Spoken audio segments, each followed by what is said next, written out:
I visited your home this morning. After you'd left. I tried to play husband. Welcome to Watch Mojo, and today we're counting down our picks for the strangest and/or most unexpected decisions by film Psychopaths. Spoilers ahead for the following movies. Wish we could chat longer, but I'm having an old friend for dinner. Number 10. Faking a mental illness to manipulate the legal system. Primal Fear. What the hell you want from me now? Quit your crying. I can't understand a goddamn word you're saying. Aaron Stampler appears to be a disturbed defendant that Martin Vale tries to prove innocent. By the end of the film, the tables turn in a disturbing and shocking way. Stampler's split personality is actually part of a ploy to get away with the violent crime. Jesus Christ, where'd they find you? Ain't you been listening to me? Aaron don't have the guts to do nothing. It was me, boy. Edward Norton's compelling performance helps to string the audience along, making it seem like Stampler can't distinguish between two distinct identities. You saved my life. The final reveal gives away the fact that it's all been a diabolical scheme.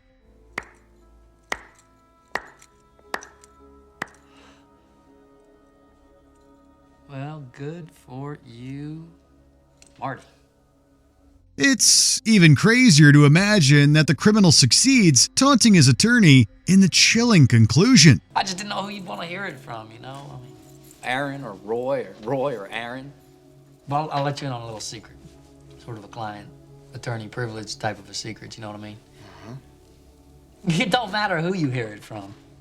It's the same story. Number 9. Huey Lewis, American Psycho. You like Huey Lewis in the news? They're okay. Not only is Patrick Bateman a serial killer, he's also obsessed with music. His twisted mind can't separate the two in this infamous scene from American Psycho. The whole album has a clear, crisp sound and a new sheen of consummate professionalism that really gives the songs a big boost. As the anti-hero prepares to kill Paul Allen, he can't help but talk about Huey Lewis in the news. It's all the more insane that Bateman does this while prepping for a murder. The film uses dark humor to examine the main character's psyche, showing that he's full of strange contradictions. Huey released this, 4, their most accomplished album. I think their undisputed masterpiece is Hip to Be Square. Christian Bale's zany energy helps the sequence walk the line between horrifying and hilarious. Hey, Paul! You'll probably never think about Lewis's music the same way again.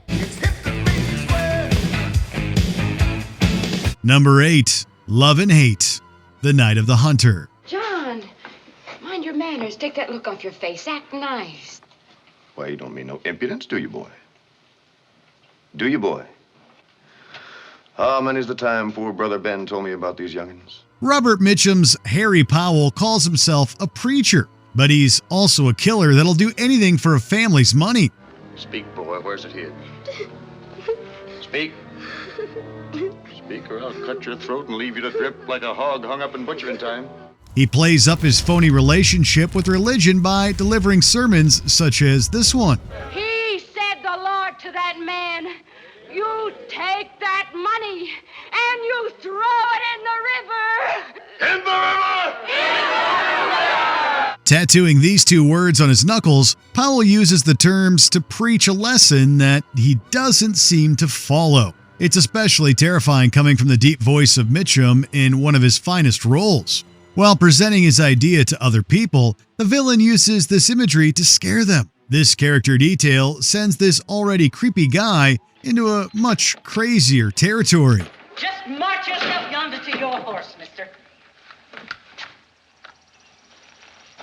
March, mister. I'm not fooling.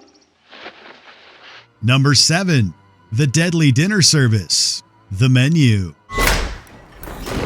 Chef Julian Slowick feeds a group of people at his island restaurant, but little do the customers understand what's in store for them. Thank God it's all just hypothetical anyway.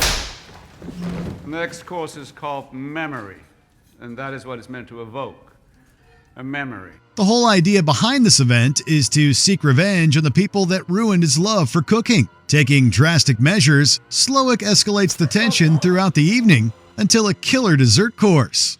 And now our final dessert course is a playful twist on a comfort food classic. The s'more. The most offensive assault on the human palate ever contrived. The chef succeeds in showing the guests how crazy he's become. His plan includes taking down himself and his staff members, as well as all the guests, but one in a dinner service scene that can't be forgotten. It's an elaborate and absurd plot from a culinary artist who just can't take it anymore. I love you all. We love you, Chef! Number 6. The restaurant scene. The Invisible Man. All right. Do you guys need more time with the drink menu? Yes. Lots more time. Okay, no problem at all. After being tormented by an invisible enemy, Cecilia Cass meets her sister Emily to tell her what's happening. Their meeting seems safe until the unseen villain slices the latter's throat. Hi. Hey. It's a disturbing scene that shows just how far the antagonist will go to ruin the hero's life. Not only does she lose her sister, Cass also gets put into a psychiatric hospital. You killed her! I see you! I see you! The Invisible Man takes the concept of gaslighting to a violent extreme in this moment. While some horror movies like to use cliches, this one shows us a new twist with an evil force that doesn't quit. Number 5. The Joker's boat plan. The Dark Knight. Sir, they've stopped their engines. Right, get on the radio. Tell them we'll come back and pick them up once we dump the scumbag. With chaos in Gotham, two ferries carry convicts and ordinary citizens away from the city. The Joker uses this as an opportunity to test the passengers' views on morality. Captain, got 100 barrels down there rigged to blow in this. Both ferries are given a detonator and told to blow up the other to survive, putting each side in a terrible position. Tonight, you're all going to be a part of a social experiment. Through the magic of diesel fuel and ammonium nitrate, I'm ready right now to blow you all sky high. It's yet another cruel test from the supervillain that's nothing short of tense. While there isn't an explosion, the sequence sets up just how many people the crazed clown could have harmed. His decision once again underscores why he's one of the most iconic comic book villains. Well, you made it. I'm so thrilled. Where's the detonator? Go get it! Number 4. Coming back to Nick. Gone Girl. When Amy Dunn disappears, she leaves behind evidence pointing to her husband, Nick. Would you actually consider defending Nick Dunn? His world turns upside down again when she returns and intimidates him into raising a kid with her. The audience might imagine that the antagonist will receive her comeuppance, but she ends up winning and keeping her spouse under her thumb. The evil wife also ends up getting away with all kinds of crimes as the film comes to a close. I'm not pretending. You are perfect. The Nick I saw on TV, that's the Nick I fell in love with. You do know I was just telling you what you wanted to hear, right? That's how well you know me. While Nick is far from a perfect guy, Amy's plan and the eerie conclusion seem fresh out of a supervillain textbook. Nick, what's next for you and Amy? Right now, it's all about our marriage. When two people love each other and can't make that work, that's the real tragedy. Number 3. Putting on a face. The Silence of the Lambs. All right. That's right. Okay, I need that IV now. Lactated ringers. Can we get the strap? Buzz, where's the oxygen? Good, buddy. That's right. Buzz! Stay with me here. Stay with me here. Dr. Hannibal Lecter is always one step ahead of everyone, even when he seems to be safe behind bars. His daring escape involves killing guards and disguising himself in order to leave. 2 officers down. Lecter then does the grossest thing possible by wearing another man's face. Even as a serial killer, this villain seems to cross several lines by creating this human mask. The thing is that Lecter said everything we need to catch him with is right here in these pages, only I can't. Dr. Lecter said a lot of things. He's here, Ardelia. He misdirects the authorities so well that he gets carted out and put into his own escape vehicle. The sequence plays out like clockwork, showing people how far he'll go to come out on top. Memphis General, this is Medical Unit 26. We're inbound with a 50-year-old male police officer with severe facial lacerations, weapon unknown. We've got grand mal seizure activity, but he's post-ictal now. Number 2. Letting a coin flip decide someone's fate. No Country for Old Men. How much? 69 cents. And the gas? Y'all getting any rain up your way? When he isn't getting into shootouts, Anton Chigurh takes a strange approach to dispatch with victims. He uses a coin flip to decide whether or not some people live or die. Call it. Call it, yes. For what? Just call it. His misguided take on philosophy strikes fear into everyone, creating a villain that's nothing short of menacing. Early on, Chigurh hounds a gas station attendant with questions until a lucky toss saves the latter man's life. What's the most you ever lost on a coin toss? Sir? The most you ever lost on a coin toss. Javier Bardem's Oscar-winning performance commands this scene. Well, look, I need to know what I stand to win. Everything. How's that? You stand to win everything, call it. All right. Later subjecting the wife of a man he was chasing to the coin toss situation. Call it. The coin don't have no say. It's just you.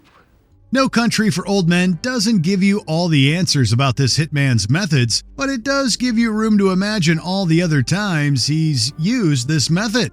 Heads then.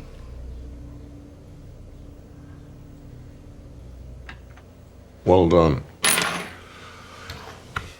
Before we continue, be sure to subscribe to our channel and ring the bell to get notified about our latest videos. You have the option to be notified for occasional videos or all of them. If you're on your phone, make sure you go into your settings and switch on notifications. Number 1. The Box. 7. What's in the box?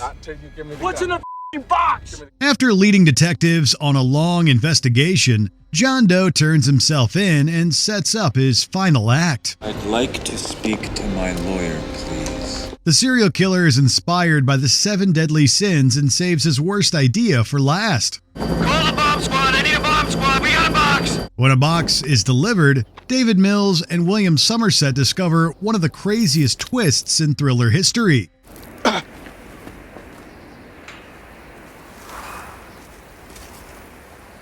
The package contains the head of Mills's wife and prompts the distraught husband to fight back. I took a souvenir. Her pretty head. It's all part of Doe's awful plan, with the antagonist winning the day after ruining another person's life. The terrifying surprise prompts one more death and reveals the villain's evil genius. Put the gun down. I saw you with a box. What was in the box? Because I envy your normal life. Did we forget another crazy decision from a movie Psychopath? Let us know in the comments below.